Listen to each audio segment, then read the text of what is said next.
Third में अपन level second के according जब प्रिपरेशन करते हैं, आपका सिलेबस लेवल फर्स्ट से थोड़ा सा डिफरेंट है। पहला काम ये करेंगे, हो सकता है कि आपने कर लिया होगा, नहीं किया तो आप जरूर कीजिएगा, पूरे सिलेबस का पाठ्यक्रम विभाजन कीजिएगा।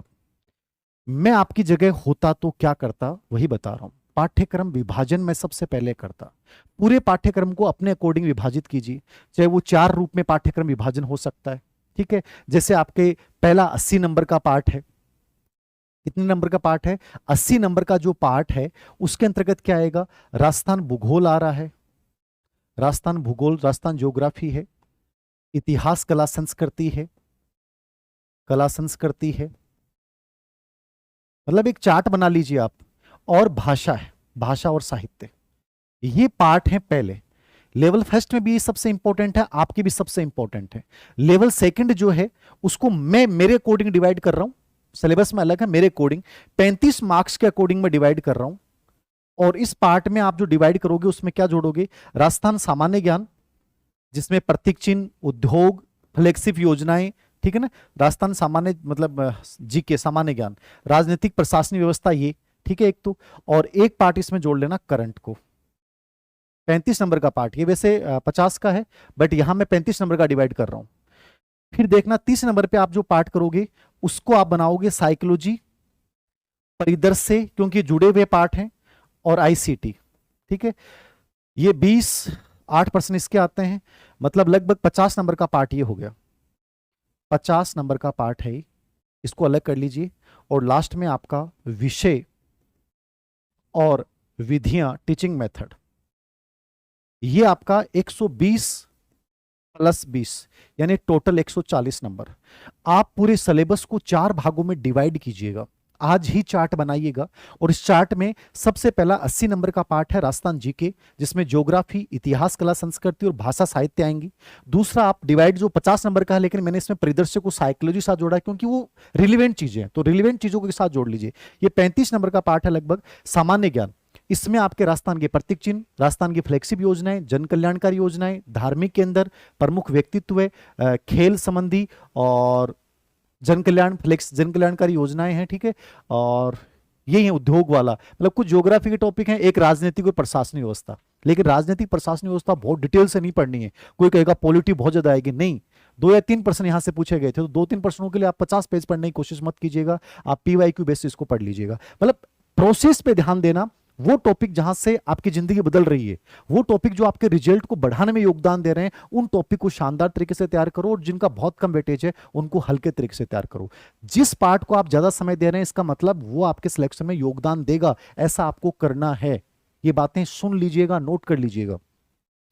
साइकोलॉजी परिदृश्य आईसीटी 50 नंबर का पार्ट हो गया, और विषय का सबसे बड़ा रोल है क्योंकि 140 नंबर का पार्ट है, तो विषय को हल्के में नहीं लेना है। समझ सुनिएगा, मैंने पूरे पेपर का एनालिसिस किया आपके लेवल सेकंड के। राजस्थान जो ज्योग्राफी है उसमें से हर पेपर में किसी में 15% है, किसी में 16% है। ठीक है, इतिहास कला संस्कृति में से यही पार्ट है, 8-8% दोनों में से, लगभग 15 से 16%। और भाषा और साहित्य में से किसी में 7 प्रश्न आए हुए, किसी में से 8 प्रश्न आए हुए, मतलब टोटल 50 नंबर का पार्ट है, लेकिन बड़ा वेटेज है।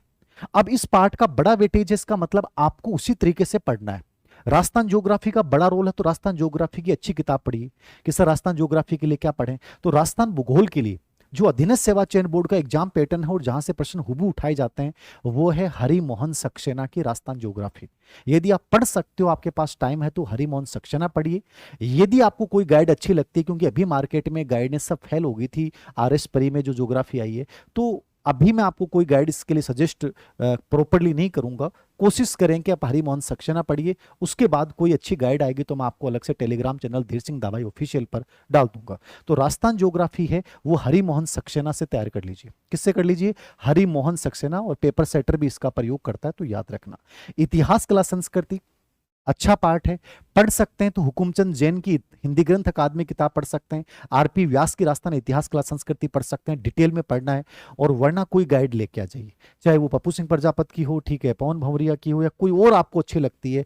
धरोहर पब्लिकेशन की अच्छी एक किताब आई है इतिहास कला संस्कृति पे, ठीक है, तो आप देख लीजिए।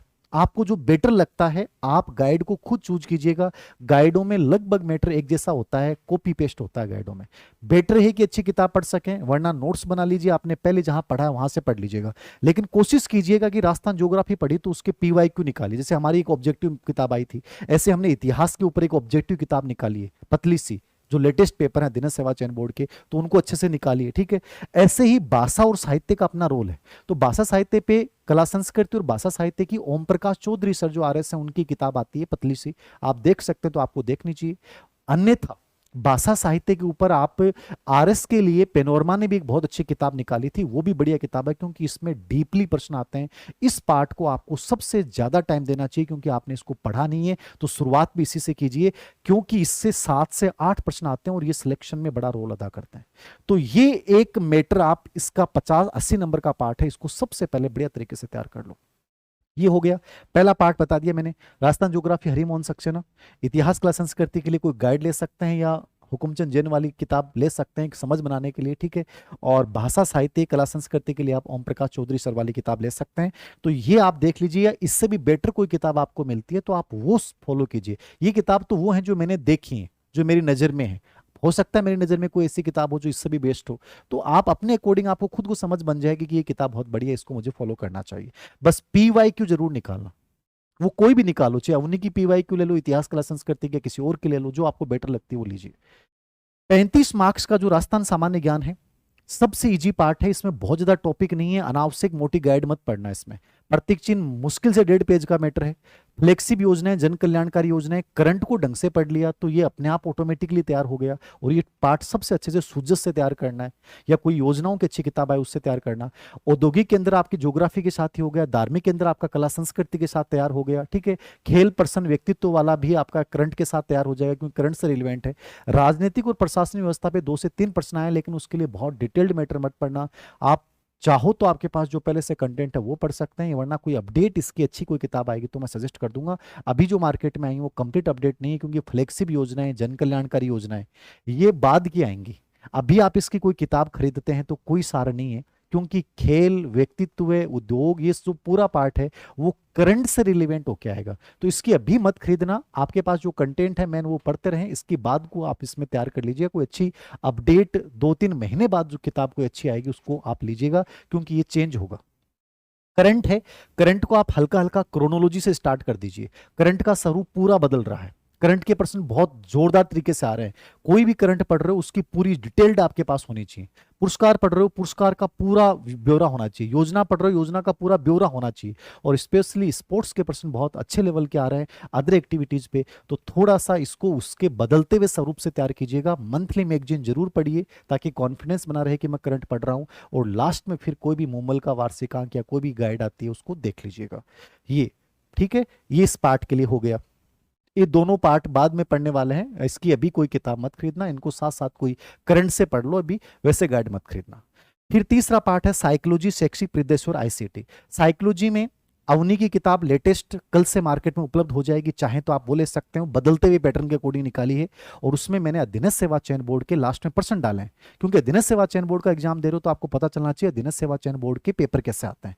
तो अधीनस्थ सेवा चयन बोर्ड के प्रश्न और कुछ कंटेंट उससे हटाया भी गया है, तो आप अवनी वाली ले सकते हैं। आपको लगता है कि अवनी की किताब से बढ़िया कोई किताब है तो आप वो ले सकते हैं, आपका खुद का निर्णय होना चाहिए। ये नहीं है कि धीर सिंह दवाई सर कह रहे हैं मेरी ले लो, नहीं, मेरी वाली से भी कोई बढ़िया लगती है तो वो पढ़िए। बस ये तय है कि प्रश्न बाहर नहीं आता है अपनी से, अपनी किताब का रिजल्ट सबसे बेस्ट रहता है, लेकिन फिर भी आपका मन मांगे वो किताब चुनना, मेरी वजह से उस किताब को मत लेना आप, ठीक है।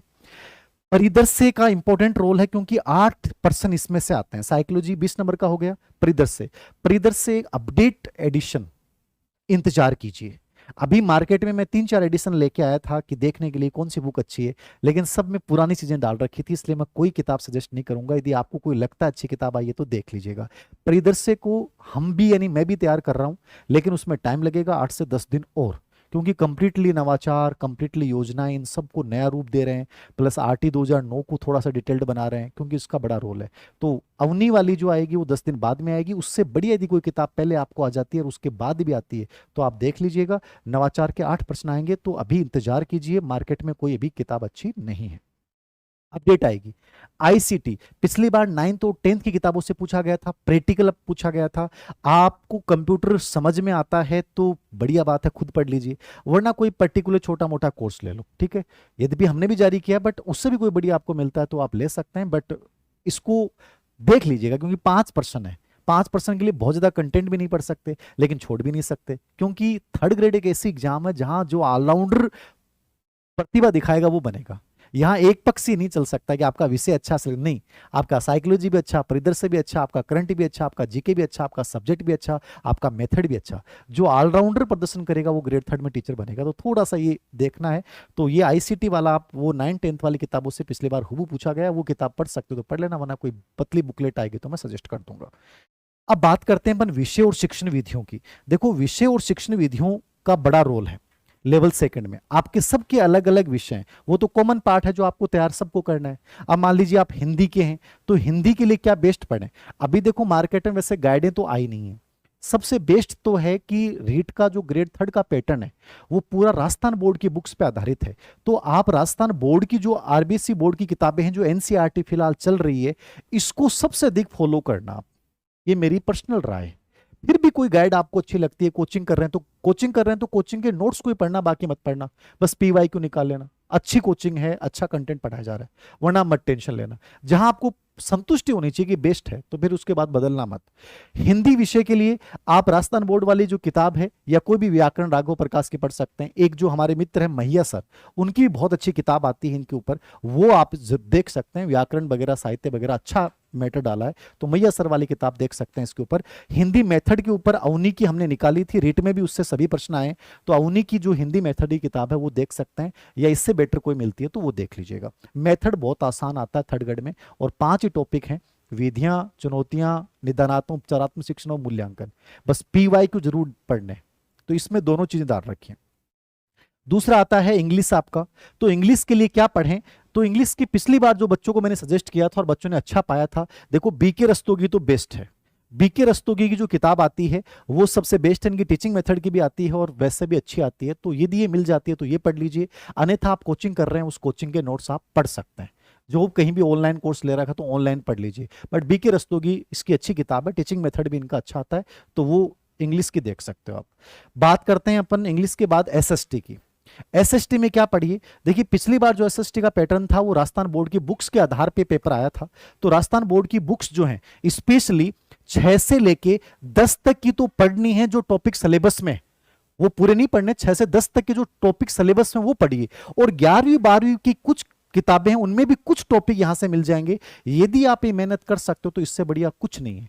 फिर भी इसकी कोई गाइड अभी मार्केट में आई नहीं है, आएगी तो मैं आपको बता दूंगा कि ये गाइड में अच्छी मेहनत की गई, आप देख लेना। बाकी मेरे अकॉर्डिंग फिलहाल आपके पास 6 से 10 तक की किताबों को शुरू कर दीजिए और वहां से टॉपिक उठाइए और उसके नोट्स बना लीजिए अपनी भाषा में सरल रूप से, अनावश्यक कंटेंट एकत्रित मत कीजिएगा। तो एसएसटी जो है वो बढ़िया है। टीचिंग मेथड जो इसमें 20 नंबर का पार्ट है, इसमें आप मंगल की किताब भी आती है, अवनी की भी हमने निकाल रखी है, और इसका थोड़ा सा थर्ड ग्रेड के अकॉर्डिंग लेटेस्ट पीवाईक्यू बेस एक एडिशन हम और निकालेंगे, तो वो भी आप देख सकते हैं, या कोई और इससे बढ़िया मिलती है तो वो भी आप देख सकते हैं। तो लेकिन इन किताबों को जरूर फॉलो कीजिएगा, पीवाई को निकालिएगा, और ये क्योंकि इसमें कई विषय हैं इसलिए थोड़ी सी मेहनत ज्यादा करनी पड़ेगी। उसके बाद बात करता हूं मैं विज्ञान और गणित की, साइंस और मैथ की, ठीक है।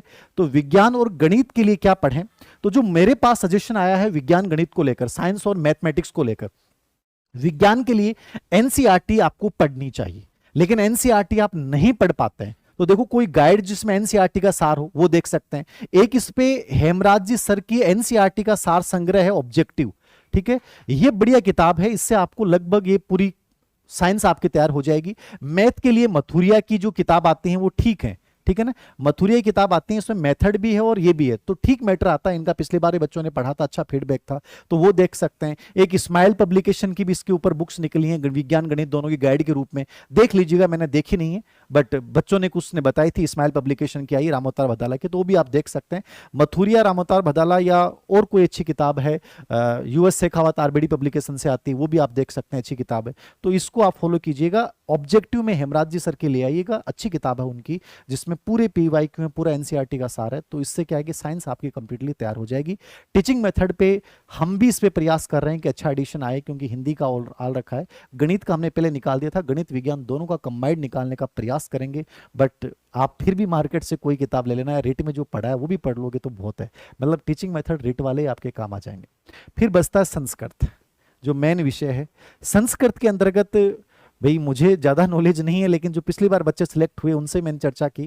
तो इसमें 2-3 राजस्थान में हैं जो काम कर रहे हैं। लोकेश जी शास्त्री, उनकी अच्छी किताब आती है, वो देख सकते हैं। राम कुमार जाट की आती है, किरण चौधरी मैडम की आती है। तो इनमें से आपको जिसकी भाषा सबसे अच्छी लगे, उनके टीचिंग मेथड भी आते हैं, तो वो इन तीनों में से किसी की भी चुन लीजिएगा। एक मनोज मिश्रा जी की आती है, तो आप इनमें से किसी की भी चुन लीजिएगा जो आपको बेटर लगे, क्योंकि आप खुद देखोगे इन चारों किताबों को कंपेयर करोगे तो आपको समझ में आएगी। भाई उर्दू का मुझे कोई नॉलेज नहीं है, पंजाबी का कोई नॉलेज नहीं है, इस पे मुझे कोई अच्छी किताब मिलेगी तो मैं आपको टेलीग्राम चैनल धीर सिंह धावाई ऑफिशियल है, वहां पे शेयर कर दूंगा।